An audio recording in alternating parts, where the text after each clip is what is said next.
نہیں ہے، جائز بات نہیں ہے. جس حقیقت کو مانتے ہو اس کا نام لینے سے کیوں ڈرتے ہو، اور وہ تشریح کیوں کرتے ہو قرآن کی جو اس حقیقت کے مصادم ہو. اس لیے وہی آیت حل ہے جو میں نے پیش کی تھی، من یطع اللہ والرسول اولئک مع الذین انعم اللہ علیہم من النبیین والصدیقین والشہداء والصالحین وحسن اولئک رفیقا. یہ امت محمدیہ ہے. رفاقت پہ وہ فخر کرے گا جس کو اس امت کی مائیت نصیب ہو، جو ان محمد رسول اللہ کے ساتھ ہوگا، جو محمد رسول اللہ کے غلاموں کے ساتھ ہوگا. ان کے لیے باعث عزت کہ ان کے لیے باعث عزت کے موسیٰ کے اور پرانے نبیوں کے ساتھ ہو جائیں. تو یہ ہے اصل خاتم النبیین کی حقیقت، اور یہ ہمارا عقیدہ ہے. اگلی بات جو آپ نے پوچھی تھی وہ کیا تھی؟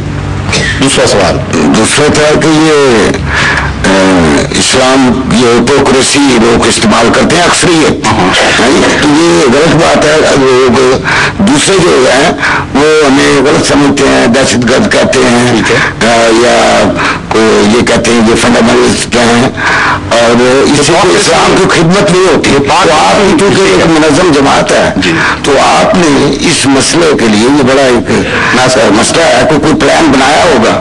کوئی پلان جو ہے بس سمپل سادہ سا ہے، وہ اس کو مانتے نہیں، ہپوکریسی میں غرق ہو جاتے ہیں.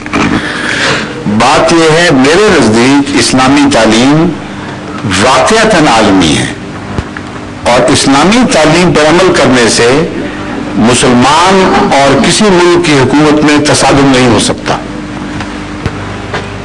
اگر اس کے باوجود تصادم ہو تو لازماً دنیا کی کانشنس، دنیا کا ضمیر اسلام کو سچا کہے گا، اس حکومت کو جھوٹا کہے گا.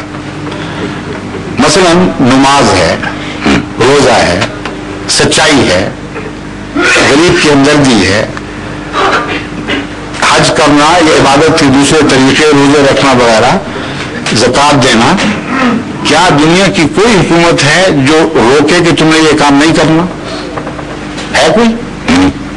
پاکستان کی ہے، احمدیوں کو نہیں کرنے دیتے، جبکہ خدا نے اجازت نہیں دی کسی کو. میں ضمن بات بتا رہا ہوں، مگر انسانی ضمیر کہتا ہے پاکستان کی جو مدد کرتی پھرے کہ یہ وہ حقائق ہیں جن کو خدا نے بنیادی انسانی حقائق قرار دیا ہے، اور کوئی شخص ان سے روگردانی نہیں کر سکتا، نہ کسی کا حق کے دخل دے.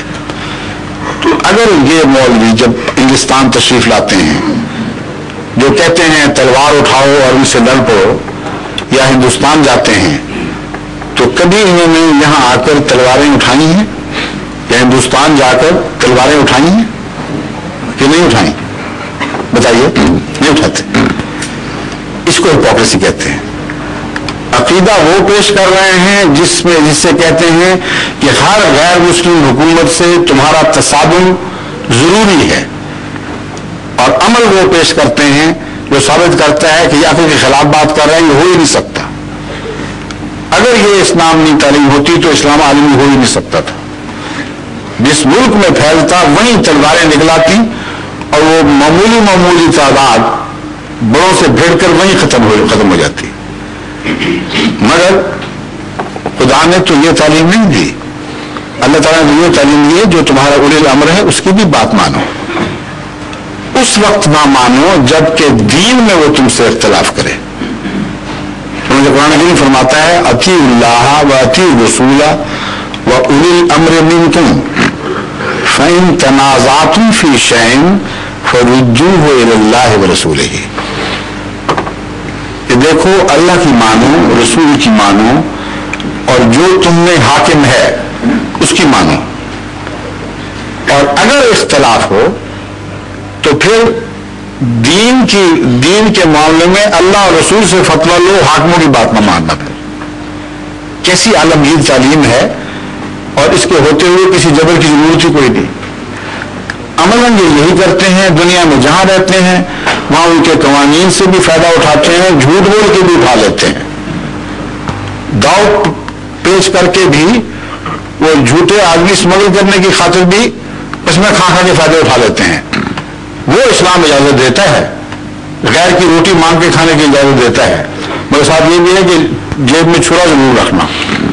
دور لگ جائے تو بشپ بھونک دینا، وہ اسلام اجازت دیتا ہے کہ غیر مسلم کو قتل کر دو.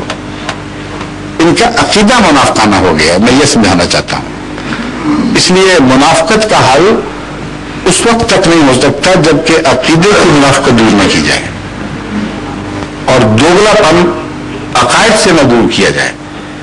اس پہلو سے جماعت احمدیہ عالمی جدوجہد کر رہی ہے. ہم رسائل، اخبار، کتابیں شائع کر رہے ہیں، بیانات میں یہ بات کہہ رہے ہیں کہ اسلام تو ایسا مذہب ہے جس میں کوئی دوگلا پن نہیں ہے. اسلام انسانی شرافت کی حفاظت کرتا ہے، اسلام ملک کی قوانین کی قدر کرتا ہے، مسلمانوں کو تعلیم دیتا ہے کہ قوانین کے دائرے میں رہتے ہوئے بہترین نمونے دکھاؤ. ہاں اگر تمہارے مذہب میں کوئی دخل دے تو خدا کو مانو اور بندوں کی بات چھوڑ دو. یہ تعلیم جماعت احمدیہ ہر جگہ پھیلا رہی ہے. میں نے ایک کتاب لکھی تھی مذہب کے نام پر کیوں، اس کو آپ پڑھ کے دیکھ لیں. اس میں بھی دلائل کے ساتھ اس بات کو ثابت کیا ہے. تو ہم تو جبر کے قائل ہی نہیں ہیں، ہم زبردستی اصلاح کیسے کر سکتے ہیں. ہاں دلائل کے ذریعے قرآن حدیث کے حوالوں سے شرافت کے نام پر اپیلیں کر کر کے ہم رائے عامہ کو تبدیل کرنے کی ضرور کوشش کر رہے ہیں. شکریہ. شکریہ.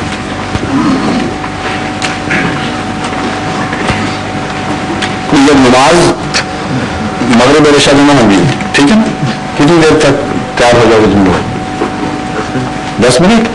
اتنی